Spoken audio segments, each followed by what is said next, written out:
सुपुर्ती वैसा लाडका घना पूजा बहनों कयामते वैसा हमारे लाडका घना। मेरा जो टर्निंग पॉइंट था लाइफ का वो था इंडियन आइडल 5। हीरो नहीं बनना है टीवी में आने के बाद, आपको आप ही रहना है, अदरवाइज मुझे नाम नहीं मिलता। अगर अदरवाइज ग्रुप के नाम से जाना जाता, या मेरा कोई मंगनियार्स ग्रुप हो गया, पगड़ी उनकी शान है राजपूतों की। तो उन्होंने हमें ये दान में पहनाई हुई है। केसरिया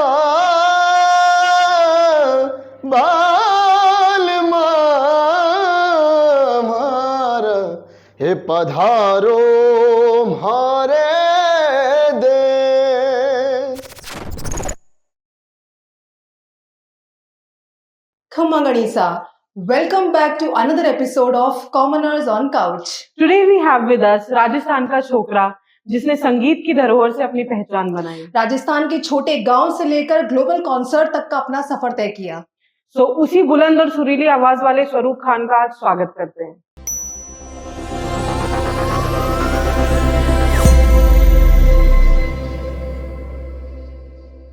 तो स्वरूप जी, खमागणी साहब कैसे हैं आप?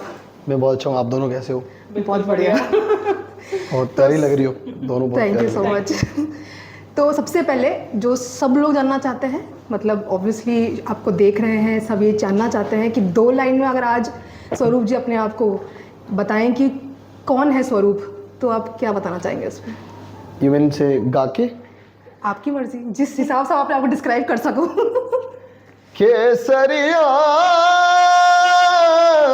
बाल मार हे पधारो म्हारे देश। आवाज ही बुलंद है, ज्यादा इंट्रोडक्शन की जरूरत नहीं ये है स्वरूप जी का इंट्रोडक्शन। केसरिया बाल मारे।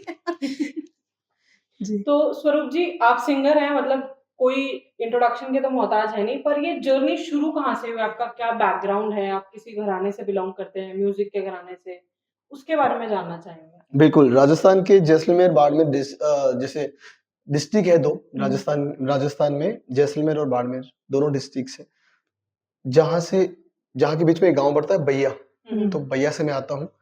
और बाड़मेर जैसलमेर में क्या है ना कि एक मंगनियार कौम है, जो वहाँ का एक म्यूजिकल घराना है जिसका नाम है मंगनियार घराना। तो मंगनियार घराने से मैं आता हूँ। वहां से बचपन से म्यूजिक का माहौल रहा है हमेशा। और मेरे ताऊजी पद्मश्री उस्ताद अनवर खान साहब और मेरे पापा उस्ताद नियाज खान साहब से मैं पूरा फोक म्यूजिक सीखा वहां से, बचपन से लेके जब मैं पैदा हुआ तो मैंने पहली बार रोना सुर में शुरू कर दिया था। तो तो सब लोग मेरी टेंशन नहीं लेते कि बेटा रो रहा है, तो लोग रोने की टेंशन नहीं कर रहे थे। लोग वहां ऊपर जो मेरे जन्म पे जब देख रहे थे कि भाई ये रो तो रहा है लेकिन सुर में रो रहा है नहीं रो रहा, वो देखो। तो घर वालों ने बोला कि हाँ ये बच्चा तो सुर में डिसाइड हो गया कि सही है। हाँ, तो ये तो मस्ती कर रहा हूँ, लेकिन हाँ फिर भी तो हमारा जो म्यूजिक है हमारे रगों में, हमारे पहले से बचपन से लेके, लाइक मेरे बचपन से नहीं, पारंपरिक चीजें है, पीढ़ी दर पीढ़ी है। और मेरे परदादा, उनके दादा से लेके लाइक मेरे फादर तक, उसके बाद अब मैं चला रहा हूँ, मेरे भाई लोग। तो ये चलता आ रहा है फोक म्यूजिक मंगनियार घराने का, जो हमारे वहाँ के जो जजमान हैं, वहाँ के ठाकुर लोग, राजपूत लोग या मुस्लिम्स लोग, उनके घर में कोई भी फंक्शन होता है या वहाँ पे उन्होंने जो इतिहास रचा है, जैसे हमारे वीर सपूत जो हो गए, उनके ऊपर भी गाने हैं, राम रहीम पे गाने हैं, अलग अलग मंदिरों के गाने हैं, जन्मदिन पे गाने हैं, शादियों पे हैं, हर त्योहार पे, हर फेस्टिवल्स पे हम लोग गाने क्रिएट करते आए हैं, हमारे पूर्वज लोग जितने भी है। तो वहां से ये घराना चलता आ रहा है, तो उस घराने से मैं आता हूँ। और उसके बाद से मुझे बचपन से रियलाइज हुआ कि मुझे आई थिंक फोक म्यूजिक में ही अपनी एक जर्नी स्टार्ट करनी है। वहां से मुझे पता नहीं था कि इंडियन आइडल तक पहुंचूंगा या मैं स्वरूप खान के नाम से जाना चाहूंगा, क्योंकि लोग हमेशा क्या है ना कि लोकल लैंग्वेज से जानते हैं कि हाँ ये राजस्थानी लंगाज, ये राजस्थानी मंगनियार, ये राजस्थानी पगड़ी वाले। बट थैंक गॉड आप लोगों के प्यार से, सब चाहने वालों से, फैमिली की दुआओं से लोग स्वरूप खान के नाम से जानते हैं। तो ये यहाँ से जो जर्नी आपकी शुरू हुई, आप बता रहे हैं आप मंगनियार कम्युनिटी से हैं बेसिकली। इंडिया में इनफैक्ट काफी फेमस है मंगनियार, बहुत, पूरी दुनिया में। हाँ, अपने सिंगिंग के लिए बहुत ज्यादा। पर आपको ऐसा नहीं लगता कि मेन स्ट्रीम में आने के लिए या उतना रिकग्निशन मिलने के लिए, स्पेशली इंडियंस के थ्रू, क्योंकि वर्ल्ड लेवल पे हम देखें तो बहुत जल्दी आर्ट को रिकग्निशन मिल जाता है, किसी भी तरीके के, वो म्यूजिक हो, पेंटिंग हो, सिंग डांसर्स हो। इंडिया के लेवल पे मांगनियर कम्युनिटी को जो उनका ड्यू है, अधिकार है कि हाँ हमको इतनी पहचान मिलनी चाहिए, वो बहुत लेट मिलना शुरू हुई। यहाँ पे मुझे लगता है कि पहले तो ये इतना टेक्नोलॉजी नहीं थी जब से म्यूजिक बनने आया है। बिल्कुल बिल्कुल। बहुत मतलब कब बादशाहों के जमाने से हाँ म्यूजिक बनता आ रहा है। उसके बाद मैं अगर कहना चाहूँ तो मंगनियार्स को जो चीज खा गई वो आई थिंक मुझे लगता है स्टडी, पढ़ाई वढ़ाई ये सब में बहुत जरूरी है। तो हमारे क्या है ना कि काफी लोगों ने सिर्फ और सिर्फ म्यूजिक पे फोकस दिया। साथ में अगर एजुकेशन होता तो कहीं ना कहीं से हम थोड़ा और जल्दी पहुंचने की कोशिश करते हैं, नेटवर्क भी बनते हैं। नेटवर्क बनते, लोगों से मिलते कि हमें कौन सी चीज हमारे म्यूजिक के लिए लाइक वीडियोस करो या प्रमोशन कैसे कर सकते हैं। एक तो वो भी क्या है, क्या रिक्वायरमेंट्स हाँ रिक्वायरमेंट्स है। और दूसरी चीज कभी कभी क्या होता है ना कि स्टडी के साथ साथ आपको और भी चीजों पे ध्यान देना होता है। जैसे घरों से बाहर निकलना पड़ेगा हमें, बिल्कुल लोगों तक म्यूजिक हमें किस पहुंचाना पड़ेगा। कैसे पहुंचाना है। जैसे अभी मेरी कोशिश क्या है, लोग बोलते हैं कि भाई मंगनियार म्यूजिक ही करो, सिर्फ वो फोक म्यूजिक करो जैस्मिन बाड़मेर का। मैं मानता हूँ वो बहुत बड़ा म्यूजिक है, वो तो बिल्कुल। बहुत नसीब अपने वालों को आप मिलता में है। बिल्कुल हाँ बहुत वो तो डेप्थ है जहन में है उसमें, हमारे, वो बिल्कुल। अगर चेक करोगे तो पूरे जहन में म्यूजिक भरा है, फोक नेचुरली म्यूजिक। वही है मतलब। बट द थिंग इज आपको पहुंचाने के लिए अलग अलग ट्राइज करनी पड़ेगी, कोशिशें करनी बिल्कुल। पड़ेगी कि आपको बॉलीवुड के साथ अपना फोक म्यूजिक जोड़ के देखना होगा कि ये कैसा लग रहा है, ताकि बॉलीवुड की ऑडियंस अपने राजस्थानी म्यूजिक से जुड़े। बिल्कुल फोक फ्यूजन करके आपको, फ्यूजन के साथ वेस्टर्न म्यूजिक के साथ रॉक के साथ कैसे क्या चीजें आप राजस्थानी ऐड कर सकते हो, जिससे फोक भी सुने, रॉक वाले सुने कि भाई ये कौन सा गाना है यार, ये राजस्थान का गाना है क्या। तो ऐसे ऐसे करके हमें अपने प्रयास और करने होंगे ताकि थोड़ा बहुत भी अगर हम पीछे हैं तो हम आगे आए। हालांकि म्यूजिक हमारा सबसे पावरफुल है, बिल्कुल ये सबसे बड़ी बात है। राजस्थान का म्यूजिक सबसे पावरफुल है। जहां भी आप जाते हो, या तो पंजाब के म्यूजिक की बात होती है, राजस्थान की म्यूजिक, हर अलग अलग है सबका वाइब, लेकिन ये एक होता है ना पावरफुल। जब जैसे मैं गाया था, थारेगी झोंकरो आयो रे बन के मारो मेहमान, तो वो पावर अंदर से निकल रही ज्यादा है। मिर्ची खाने से आता है, तीखा खाने से आता है। लहसुन की चटनी। तो ये राजस्थानी म्यूजिक का पावर है। बिल्कुल। तो वही मेरा कहने का मतलब है कि राजस्थान के म्यूजिक को अगर आगे बढ़ाना है तो एक तो ओरिजिनलिटी हम तो रखे हुए हैं, बचपन से लेके पीढ़ी दर पीढ़ी ओरिजिनल तो हम है, लेकिन आप तक मुझे पहुंचना होगा तो मुझे आपके नंबर से ही मुझे जानना होगा ना कि भाई आपसे बिल्कुल, आपके नंबर है, ऐसे ऐसे बोल के इंटरेस्ट इनको, किस कैसा है। हाँ मतलब इनको थोड़ी बोलूंगा कि आपके नंबर से ही बात कराओ, उनका नंबर मत दो मुझे। ये बात नहीं है, मतलब ऑडियंस तक पहुंचने के नए जरिए ढूंढने हैं। जरिए ढूंढने म्यूजिक तो पड़ेंगे, इतना स्ट्रांग है ही कि एक बार ऑडियंस सुन लेगी तो अपने आप ही पसंद करती है। सुन लेगी। और हमें जबरदस्ती नहीं करना है। देखो हमारा जो म्यूजिक है, हमें पता है कि किस ऑडियंस को कितना पसंद है, बिल्कुल ठीक है। हमें कुछ लोगों को ऐसा है ना कि आजकल का जो नया म्यूजिक है, जरूरी नहीं कि नया म्यूजिक सबको पसंद आ रहा तो है। है ना। तो हमें ऑडियंस के साथ जबरदस्ती नहीं करना चाहिए, हमें ऑडियंस को कैसे लाना है ये हमारी प्लानिंग होनी चाहिए। तो ये आपका सफर कब स्टार्ट हुआ, मतलब यहाँ से आज फोक सिंगिंग को आपने बॉलीवुड तक भी पहुंचाया है, तो वो कैसे शुरुआत हुई, कैसे बॉलीवुड तक पहुंचे हैं, एक सिंगर आपको वहाँ कैसे मिला है? मेरी लाइफ में तो चमत्कार हुआ है, सीधी सी बात है, क्योंकि मैं जानता हूँ राजस्थान में बहुत अच्छे अच्छे सिंगर्स हैं, बहुत अच्छे अच्छे हमारे कलाकार हैं यहाँ पे, और हर जगह मेरे से भी ज्यादा अच्छे गाने में लोग हैं। लेकिन एक होता ना कि मैं शुक्रगुजार हूँ चाहने वालों का, सपोर्ट करने वालों का, स्पेशली हमारे जिनको भी आप मानते हैं अल्लाह का, भगवान का, बिल्कुल। कि उन्होंने मेरे सर पे अलग से हाथ रखा है। और आई एम ब्लेस्ड, मैं बहुत लकी मानता हूँ अपने आप को कि मुझे ऐसे राजस्थान से निकाला है जहाँ का म्यूजिक बहुत अलग लेवल है। तो मुझे ये मौका दिया है कि मैं म्यूजिक में कुछ और करूँ। राजस्थान की ऑडियंस ने, चाहने वालों ने, कि मेरे पे जो भरोसा जताया है, तो उस भरोसे पे मैं खरा उतरूं। उसके लिए मुझे जो मेरा जो टर्निंग पॉइंट था लाइफ का, वो था इंडियन आइडल 5। तो वहां से मेरी शुरुआत होती है कि मुझे कुछ करना है म्यूजिक में, क्योंकि फोक घराना तो हमारे पास है, हम लोग वो तो लाखों है, लोग हैं, हाँ। फोक मंगनियार्स लोग जो फोक करते हैं, उसमें से भी बहुत लेजेंडरी लोग हैं जिन्होंने फोक म्यूजिक को दुनिया तक पहुंचाया है। तो मुझे इंडियन आइडल ने एक ऐसा प्लेटफॉर्म दिया जो जिसने मुझे नाम दिया। अदरवाइज मुझे नाम नहीं मिलता, अगर अदरवाइज ग्रुप के नाम से जाना जाता है, या मेरा कोई मंगनियार्स ग्रुप हो गया, मंगनियार, कोई नाम में प्रॉब्लम नहीं है, एक अपना नाम होता ना तो एक अलग खुशी होती है। खुशी होती है बिल्कुल। तो वो एक बहुत अ, अच्छी बात है मेरे लिए कि इंडियन आइडल ने मुझे वो प्लेटफॉर्म दिया। इंडियन आइडल की वजह से मुझे म्यूजिक के बारे में बहुत कुछ जानने को मिला। तो अगर आपके पास एक चीज से बढ़ के हजारों चीजें हो तो बहुत खुशी होती है। तो मेरे पास फोक म्यूजिक की रिस्पेक्ट तो मैं अपने सर पे रखता हूँ। ये मेरी पगड़ी जो है बिल्कुल। म्यूजिक से ही इससे जुड़ी हुई है। इस पगड़ी पे हम बात करेंगे जरूर। हाँ, और मेरे पास भी ये बात करने के लिए।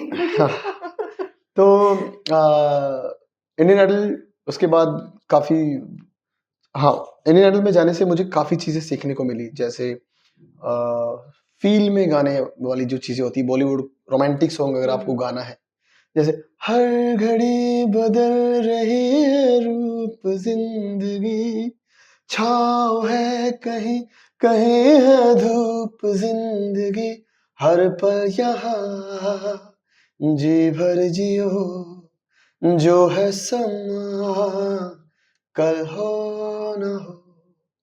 देखो ये चीजें लाइक अभी जैसे ठहर के छोकरो कहाँ गा रहा था, हम्म। छाप तिलक कहाँ से कहाँ हो रहा है, ये गाने, ये जैसे जो सीख मिली है ये इंडियन आइडल में मिली है। और और भी बहुत सी चीजें सीखने को मिली, और ऐसे ऐसे लोगों से सीखने को मिला जो बॉलीवुड के बहुत महान लेजेंडरी म्यूजिक डायरेक्टर्स है, सिंगर्स हैं, बहुत सारे लोग। आशा जी से मिला मैं, लता जी से मिला, लता मंगेशकर जी तो मतलब आप सब जानते हैं। अ, वो जिमा अवार्ड पे मिला था मैं शायद उनसे। और इंडियन आइडल में अनु जी, सलीम मर्चेंट सर, सुनिधि मैम, इन सब से, हाँ, जजेस से बहुत अच्छी सी टिप्स मिली कि आपको लाइफ में आगे क्या बेटर है आपके लिए। तो कुछ नयापन देखने को मिला, और मैं अपने ट्रेडिशनल को लेते हुए साथ में एक नया बैलेंस नई करके जर्नी चलने शुरू की, हो गई हाँ, बिल्कुल। मतलब वैसा Improvise करते मिक्स हो। मैच करके चलना मेरे लिए जरूरी था, क्योंकि मेरी पहचान वही है, मेरा बेस जो है वो है फोक म्यूजिक। तो उन लोगों को भी मजा आया कि यार कुछ स्वरूप में कुछ अलग बात। मैंने कहा हाँ पता है मुझे। तो जैसे आपने इंडियन आइडल की बात की है, तो अब ऑब्वियसली इंडियन आइडल तो आपका एक टर्निंग पॉइंट रहा है, लेकिन बहुत सारे ऐसे भी हैं जो सिंगिंग प्लेटफॉर्म पे हैं और मुंबई जाते भी हैं उसी कारण। तो न्यू कमर जैसे हम बोलते हैं कि, तो उनका क्या स्ट्रगल रहता है मुंबई में, मतलब एक्सेप्टेंस मिलती है न्यू कमर्स को, चाहे वो इंडियन आइडल से ही कोई भी रियलिटी शो से आए हो, मतलब? देखिए मुझे लगता है कि सबसे इम्पोर्टेंट है कि आप बाकियों से हट के क्या कर रहे हो, यूनिक आप में क्या है, यूनिकनेस क्या है, और यूनिकनेस की भी रिक्वायरमेंट कितनी है बॉलीवुड में। अब एक गाने में अगर एक फिल्म में 5 गाने हैं तो 50,000 सिंगरों को कैसे गवा सकते हैं। तो आप समझ सकते हो कि वहां पे अरिजीत अच्छा गा रहा है अभी आजकल, सोनू निगम जी तो लेजेंड है, उन लोगों ने गाई हुई चीजें हैं। तो बात रही अपॉर्चुनिटी मिलने की, वो धीरे धीरे सबके नसीब में काम आता है, मिलता है। तो डिपेंड ये करता है कि आपके पास ऐसा क्या टैलेंट है जो इस डायरेक्टर को चाहिए, फलाने डायरेक्टर को चाहिए, जो आपकी चीज काम आए।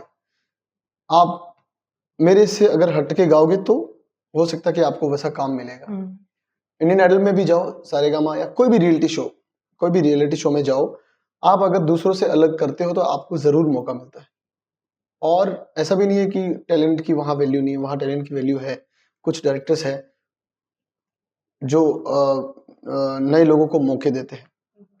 तो मुझे तो, क्योंकि मेरे साथ चीज हुई इसलिए मैं बोलता हूँ कि मौके मिलते हैं। अब बाकी किसके साथ कौन सा क्या चल रहा है उससे तो हम लोग अगर बिल्कुल सोचने जाएंगे तो हम काम कब करेंगे।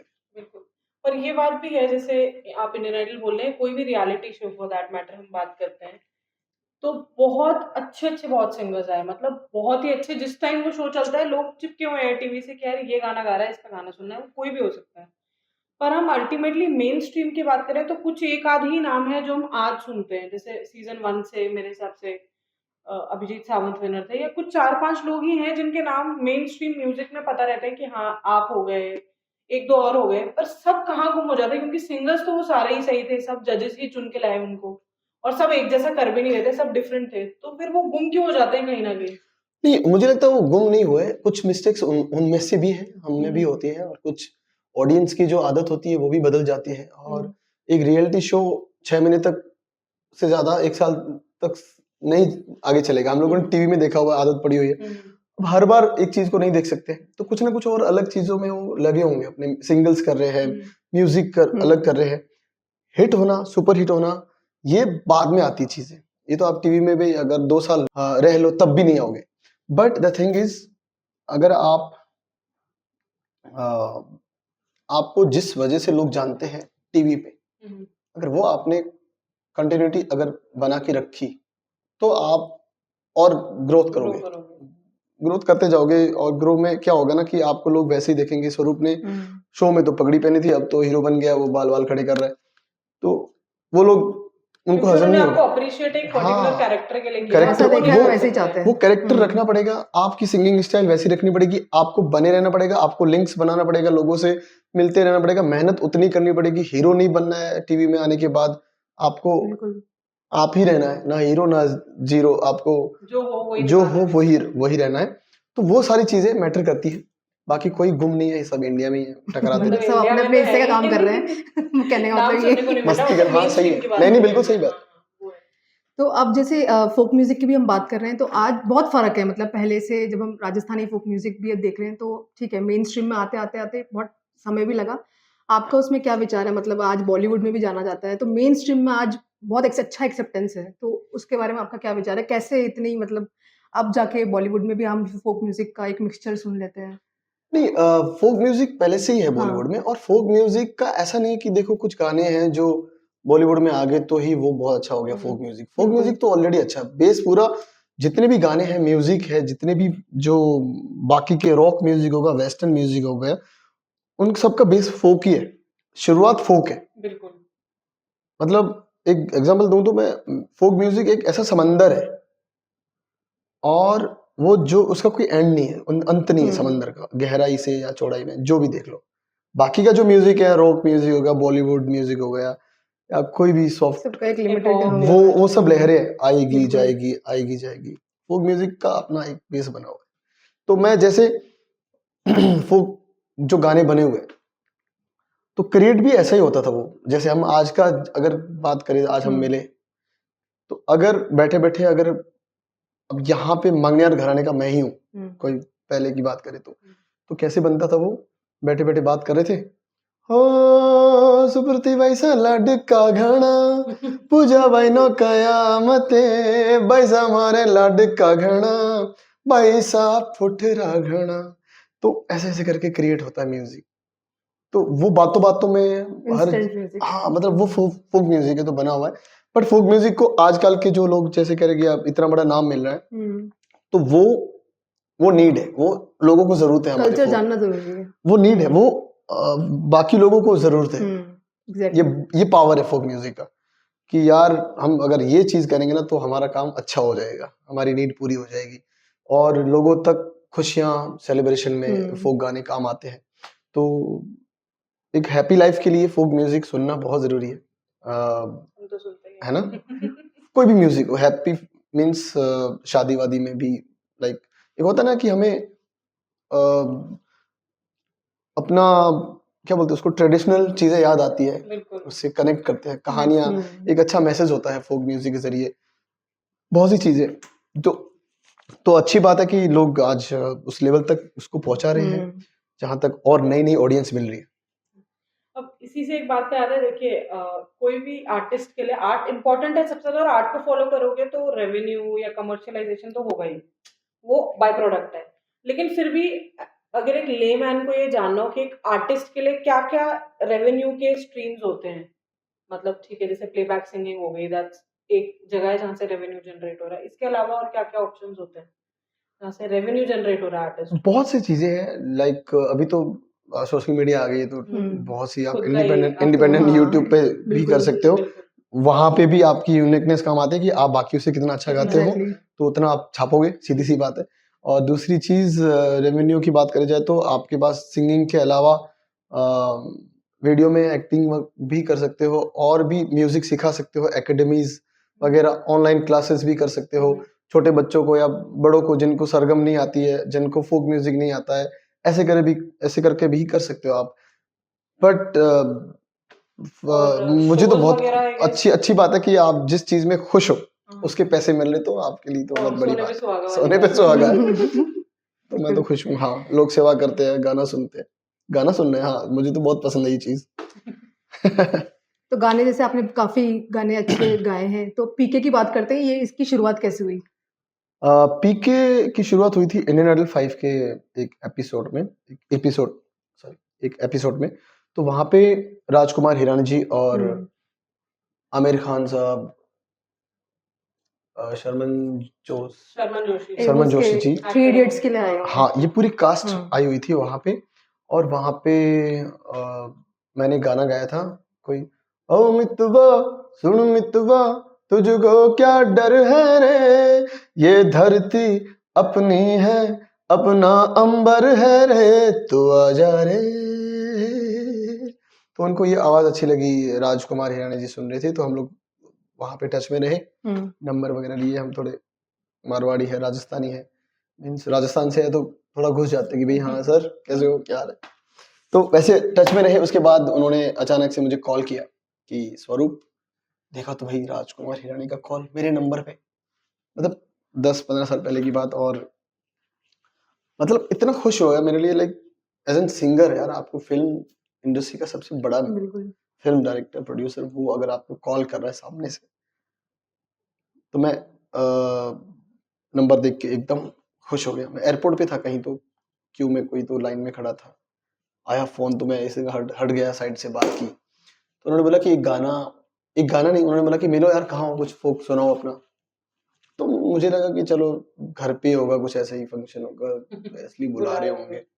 मैंने कहा ठीक है, आता हूँ, जैसे करते रहते हैं हम लोग फोक म्यूजिक को लेके। तो उसके 1-2 दिन बाद में जब उनके घर पे गया, तो उन्होंने बोला कि एक कुछ मैं एक फिल्म ला रहा हूँ और ऐसा ऐसा गाना बनाओ, लाइक कुछ फोक सुनाओ। हुँ। तो मैंने बोला कुछ राजस्थानी, कुछ वो कुछ कभी कभी ऐड वगैरह भी करते हैं, तो मैंने कहा कि ऐसा ही कुछ होंगे।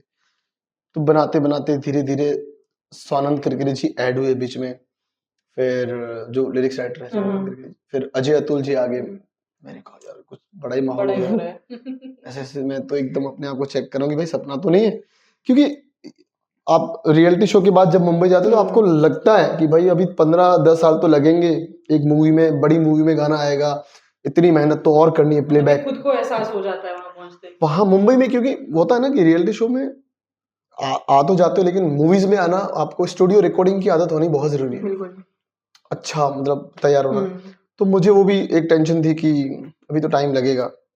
तो धीरे धीरे पता चला कि ये गाना है, और आमिर खान साहब, संजय दत्त, ये सब इसमें, काफी सुशांत सिंह जी राजपूत हाँ भी हाँ थे उसमें, बेचारे वो अभी नहीं रहे, बट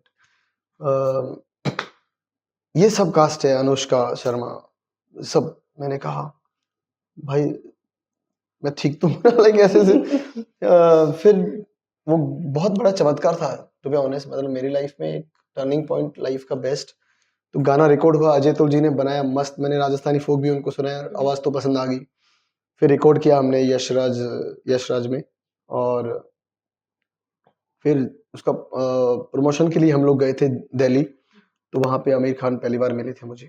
तो भाई उन्होंने हक किया, स्वरूप क्या गाया आपने, इतना सुनना मेरे लिए बहुत था। मैंने कहा thank you so much Aamir साहब, आपके लिए गाना और आपने उसमें परफॉर्म किया है। तो और संजय दत्त, लाइक पापा उनके बहुत बड़े फैन है, तो वो भी एक कनेक्शन था। मैंने कहा पापा देखो आपके फेवरेट के लिए गाया मैंने। तो सबसे पहला कॉल किसको गया जब पीके के लिए फाइनल हो गया? Mummy papa family friend? Mom dad को ही गया, और मैंने कहा भाई ऐसी सी फिल्म में मैंने गाना गाया है और मेरा फाइनल हो गया है। तो उन लोगों ने यहाँ, हमारे यहाँ गुड़ बांटते हैं ना, हाँ वो मिठाई बांटी गुड़ में, सब घर में ढोल बजाए, थालियां बजाई, ढंग ढंग जैसे बेटा हुआ है अभी तो नया जन्म ही था ये। नया जन्म था। तो जब घर गया तो बहुत वेलकम हुआ। इवन इंडियन आइडल के बाद जब मैं गया था, पूरा जैसलमेर उमड़ के सामने आया था मुझे स्वागत करने। न्यूज पेपर वगैरह में देख रहा हूँ सब, बहुत बड़ी न्यूज बन गई, स्वरूप आया जैसलमेर, इंडियन आइडल में टॉप 4 तक पहुंचा था मैं।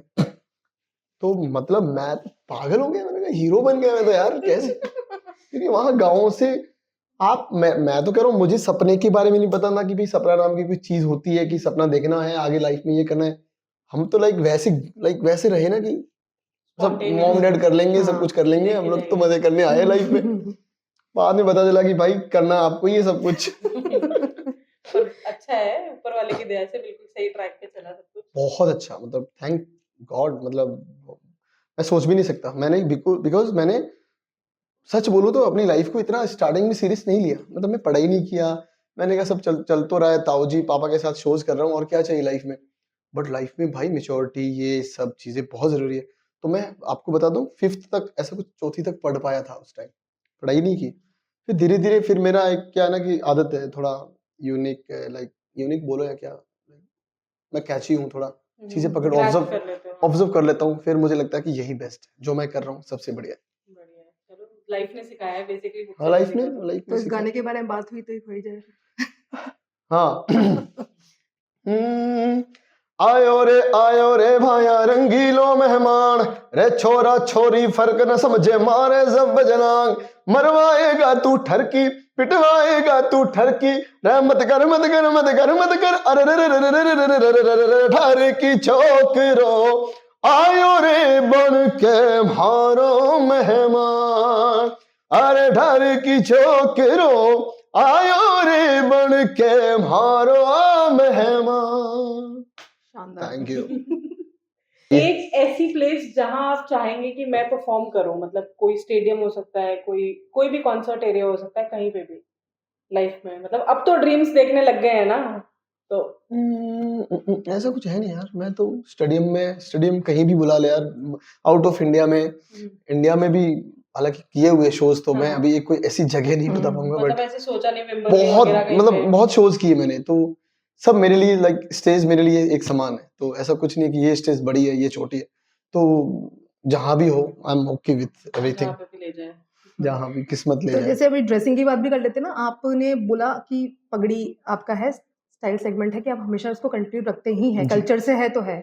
तो जैसे मैंने सुना है कि मतलब फ्रांस में आपका एक शो था शायद, वहाँ आपको शायद बोला गया था कि पगड़ी आप हटा के शो करें, ऐसा कुछ नहीं, ये सच है या नहीं है, ये भी आइडल बताइए में मेरे पूछा को। था उन्होंने कि भाई देखो स्वरूप, ऐसा है कि आपको एक दो एपिसोड तो ऐसा चलेगा फोक टाइप सूफी टाइप, आगे जाके अगर चीजें चेंज करनी हुई तो आप क्या बोलते हो, क्या कर पाओगे।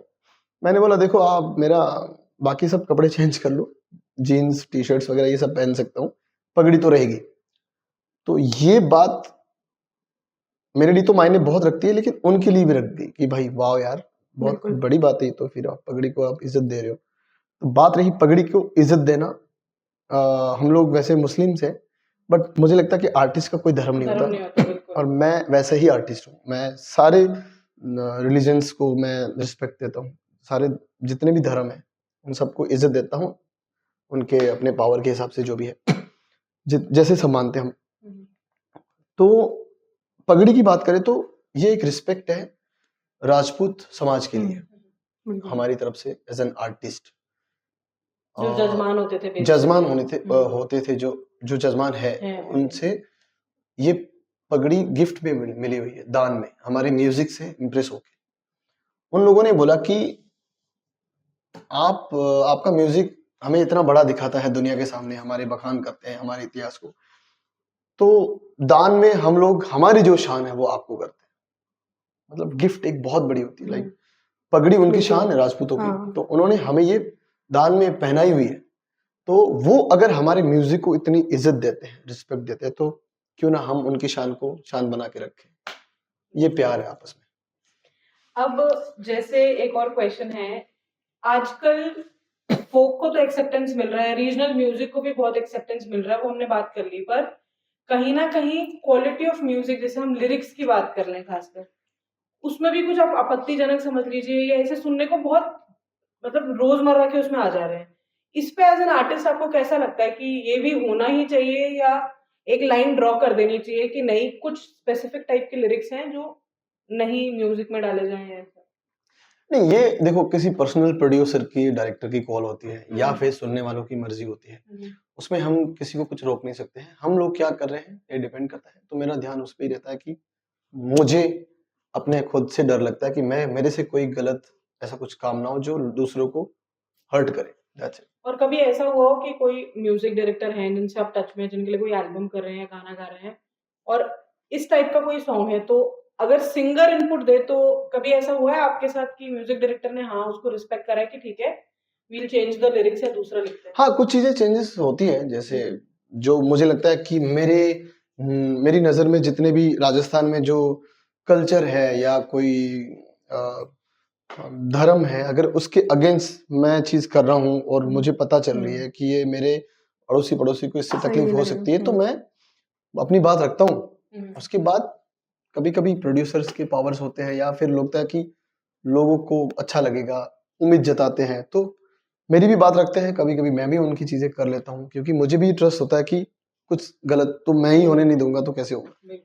तो मतलब दोनों तरफ से गिव एंड टेक वाली बात हो जाती है कि बैलेंस बना के हाँ, चलना बैलेंस चाहिए। बना के ही चलना लाइफ में ज़रूरी है। काम तो तो करना ही होता है क्योंकि वो आपके अगर आप किसी को पर्सनल जाके सुना दोगे तो हम्म, वो एक होता है कि आप गलत कर रहे हो। हम्म, आपका इंटेंशन सही है, हम्म, कोई चीज़ करने के पीछे कोई गलत सोच नहीं है, तो लोग भी गलत नहीं लेंगे उसको। बिल्कुल। तो अब हम आगे बढ़ते हैं हमारे रैपिड फन सेगमेंट की ओर। हाँ, यहाँ फँसने वाला हूँ। एक क्वेश्चन रह गया है वैसे मेरा, फिर जाएंगे अच्छा, आगे अच्छा, आ जाओ, आ बिल्कुल। जाओ। लेडी गागा के साथ आप ऑलरेडी आई गेस कोलैबोरेट कर चुके हाँ, हैं। हम्म, वो एक्सपीरियंस कैसा था? Because Lady Gaga I mean global level पे हम माने तो one of the most appreciated artist है अभी की जनरेशन की। तो हाँ। वो एक्सपीरियंस आपका कैसा रहा उनका, और उनका मतलब उनका क्या फीडबैक था इस पे, वो नहीं, जानना उनका चाहूंगी। एक्चुअली सच बोलूँ तो हम लोगों ने रीमेक किया था लाइक वहाँ हम्म, का गाना, वो हम मिले नहीं उनसे हम्म, बट सलीम सुलेमान जी शायद उनसे मिले होंगे या हम्म, जो भी है, उन्होंने एक क्या बोलते हैं जुडेज़ एल्बम आई थी, उनका एक गाना आया हाँ था जुड़े। हाँ। जुडेज़। हम्म, तो जुडेज़ में उन लोगों ने एक इंडियन वर्ज़न किया, अच्छा। तो उसमें मैंने गाया मिक्स करके थोड़ा ऐसा करके फ्यूजन टाइप्स। जो तो मुझे स्टार्टिंग में लगा कि यार मेरा और उनका एक ओरिजिनल गाना है साथ में, फिर बाद में चला जुडेज़ का एक बॉलीवुड वर्ज़न किया है सलीम सुलेमान जी ने। फिर बहुत मज़ा आया कि सलीम सुलेमान जी के लिए गा रहा हूँ, लाइक ये बहुत बड़ी बात है और लेडी गागा के गाने को हमने ऐसा करके नया मोड़ दिया है। तो लोगों को मज़ा आया कि भाई ऐसा भी हो सकता है जुड़े। तो आई होप उन्होंने सुना ही होगा, हम्म, तो अच्छा ही लगा होगा। सुना ही होगा बिल्कुल, उसमें ऑफ कोई कोर्स। डाउट ही नहीं है। अब चलते हैं रैपिड शुरू हो फायर। जाए। बिल्कुल, तो रैपिड फायर है, रूल्स बहुत सिंपल हैं, पता ही होंगे आपको। मतलब क्या 2 क्या है? सेकंड 3 सेकंड का टाइम है आपके पास, उससे ज़्यादा नहीं है जवाब देने के लिए। 1 लाइन से ज़्यादा बड़े जवाब होंगे नहीं, छोटे-छोटे हैं, अच्छा, बहुत पता नहीं, ईज़ी सवाल मैं है। फंस जाऊंगा तो क्या बोलूं, ऐसे कि आगे बढ़ते हैं। हाँ ठीक नहीं, फँसने नहीं देंगे हम। है, चलो ठीक है। तो एक मिस्टेक जो अगर आपको मौका मिला चेंज करने का जिंदगी में तो वो कौन सी होगी? वो मेरी स्टडी पूरी करना चाहूंगा मैं विद म्यूजिक। लास्ट सॉन्ग आपके फ़ोन में कौन-सा प्ले हुआ था? लास्ट सॉन्ग मेरे अभी मैंने एक नया गाना आ रहा है वो प्ले हुआ था बट मैं गा नहीं सकता। हम लोग अभी सुनाने वाले थे एक मायरा एक रीत, ये एक गाना है, ये बहुत जल्दी रिलीज होने वाला है। तो लास्ट अभी तो यही बज रहे थे, मैं मेरे दोस्तों के साथ अभी सुन रहा था। और साइकिल पंचर करके गाना बहुत जल्दी रिलीज होने वाले हैं, जिसकी तैयारियां शुरू हो चुकी हैं। तो ये गाने अभी लास्ट मेरे फोन में बज रहे फ़ोन में थे, बज रहे तो थे, बिल्कुल। इंटरनेट को बहुत जल्दी आग लगाने वाले हैं गाने। जल्दी बहुत जल्दी। तो जैसलमेर की गर्मी या उदयपुर की बारिश? दोनों चाहिए यार। एक चूज़ करना पड़ेगा। दोनों चाहिए, नहीं दोनों से प्यार है मुझे। ठरकी छोकरो या घूमर? दोनों ऐसे नहीं, दोनों रैपिड फायर में आइदर और एक जो ज़्यादा। एक लाइन में बोला ना, हाँ। ठर की छोकरो घूमर। ठीक है, रैप या फोक? सॉरी, रैप या folk song? I think both, अलग ओके। अलग उसकी वाइब है। रैप भी एक, फोक में भी। अब मैं एक बात बताना चाहता हूँ, काट दूं चलेगा थोड़ा हाँ, बहुत? हाँ। एक बात बताना चाहता हूँ, हमें लगता है कि रैप सिर्फ बाहर वाले करते हैं नहीं, या नहीं, फिर बिल्कुल नहीं। वहाँ बॉलीवुड में नहीं, मतलब बॉलीवुड में ही करते हैं, या फिर आजकल के जो लोग कर रहे हैं वही रैप है। नहीं, रॉप आई मीन रैप म्यूजिक फोक में भी है, छंद दोहे हो गए ये हाँ सब हाँ अपने, बिल्कुल, वो तो हाँ, आपको पता ही बिल्कुल, होगा। बिल्कुल। तो वहां से निकला है, तो बोथ फोक एंड सब में सब रैप। बोथ बहुत है। बोथ, ऑल ऑफ द ये अबव बचने वाले का सबसे बच्चे सही हैं। तरीका नहीं, ये है। फिर आपके क्वेश्चन आपको वैसा लाना चाहिए था, मैंने तो अपना बेस्ट दिया। हाँ, कोक स्टूडियो या प्लेबैक? बहुत नहीं होना चाहिए। प्लेबैक। प्लेबैक बेटर लगता है आपको? चलो। कोक स्टूडियो बोला ना, हाँ, हाँ। प्लेबैक। कोई ऐसे म्यूजिक डायरेक्टर जिनके साथ में आपकी इच्छा है, मतलब ड्रीम है कोलैबोरेशन करने का, काम करने का उनके साथ?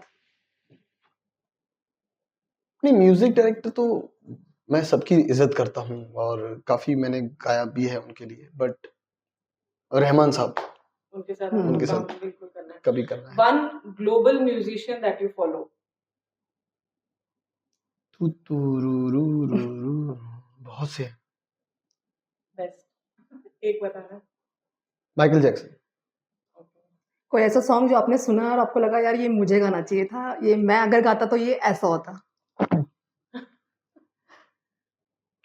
तू है तो मुझे फिर ओहो, ये तो और मेरे फेवरेट क्या सॉन्ग। चाहिए, तू है तो मुझे फिर और क्या चाहिए। बहुत से गाने तो मैं अभी जस्ट याद आ रहा है एकदम से। बाकी ये तू ही रे तू ही रे, बट ये ऐसा हरिहरन जी टाइप तो नहीं गा सकता था, वो लेजेंडरी है रहमान साहब बिल्कुल। वगैरह। बट एक होता ना कि अच्छा, यार, ये मैं भी गा लेती बट उसके लिए मुझे पहले जन्म लेना होता। हूँ। मोहम्मद रफ़ी या किशोर दा? बहुत ये तो बिल्कुल। ठीक है, तो यही एंड होता आपका फन सेगमेंट। नहीं, देखो अगर मैं अब यहाँ पे मोहम्मद रफी बोलता, ये बोलते कि किशोर दा क्यों नहीं फिर, मैं नहीं बोलती, ये क्योंकि आपकी चॉइस है। नहीं सुनो, हम सबकी चॉइस है कहीं ना कहीं, तो इसलिए बहुत बहुत जरूरी है इन दोनों लेजेंड्स। बैलेंस बना के रखते हैं आप, मतलब पूरा-पूरा मेरे को ये समझ में आया है। अब स्वरूप जी देखिए, नाम तो सारे छोड़ के जाएँगे, लेकिन एक दिन जाना ही है सबको। आप जब यहाँ से चले जाएँ दुनिया से, आप क्या चाहेंगे लोग आपको कैसे याद रखें? लोग देखो, सीधी सी बात है, आप सबको पता है कि लोग मेरे म्यूजिक से मुझे तो जरूर याद करेंगे, बट बाकी मुझे लगता है कि मेरे दिल से लोग मुझे याद करेंगे। यार स्वरूप का दिल बहुत प्यारा था और नीयत साफ थी, किसी ने मतलब कोई बुरा, कभी किसी का बुरा नहीं किया। तो मेरी जो ये है ना, ये चीजें बनी रहे लोगों में आदत की, स्वरूप एक अच्छा इंसान था, तो इंसानियत मेरी लोग याद जिंदा है रखें। बस। म्यूजिक तो सिंपल चीज है, सबको पता, वो तो रहेगा ही। म्यूजिक रहे और इंसानियत रहे, दैट्स इट। एक चीज़ पूछ ही लेते हैं, छोटा-सा हमारी बातचीत जो थी, वो कैसी लगी आपको आज? बहुत ही, मतलब मैं सच बताऊं तो मुझे ना खुल के मजा आया बात करने में। एक होता है ना कि आपको ये बोलना है, सर ये करना है, वो करना है, कभी कभी कुछ चीजों में होती ही चीजें, लेकिन यहाँ आपने मुझे एकदम फ्री छोड़ा, और जो फ्री होना में है जो वो। मजा आया ना, वही मैं हूँ एक्चुअली। मुझे जितना फ्री छोड़ते हो स्टेज पे भी, मैं ना अपनी चीजें ऐसे बना देता हूँ, कंपोजिशन वगैरह लाइव बन जाती है। तो आप लोगों ने मुझे फ्री छोड़ के बहुत काम फ्री कर दिया आपने मेरा। बस एक ही काम है जो बिना फ्री छोड़े करूँगी, वो मेरी पर्सनल डिमांड है, छाप तिलक। क्या बात है, हाँ, एक और है वन इसका ऑफ माय इसका फेवरेट।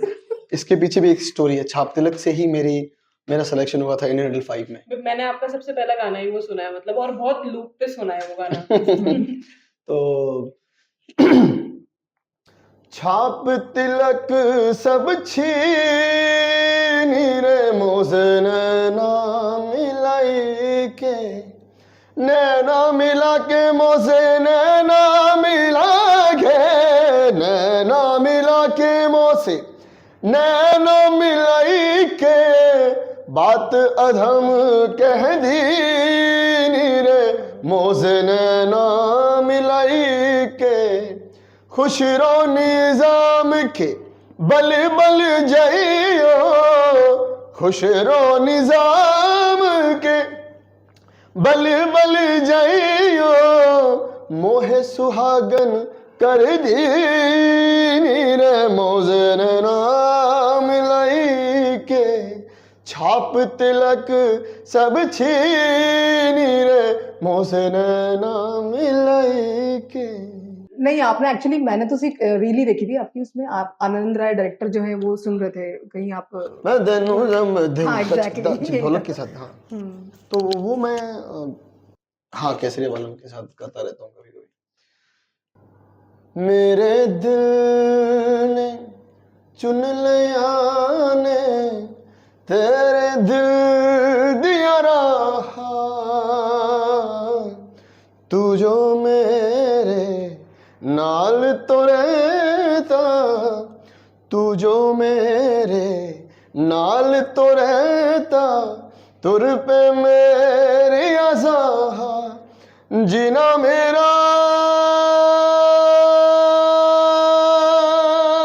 है, हुण है तेरा किवें करा, तू कर एतबार मेरा, मैं करा इंतजार तेरा, तू दिल तू जान मेरी, मैं तैनू समझावां की ना तेरे बिना लगदा जी, मैं तैनू समझावां की। सुपर। Thank you. खम्मा Ganesha. That's it for today's episode.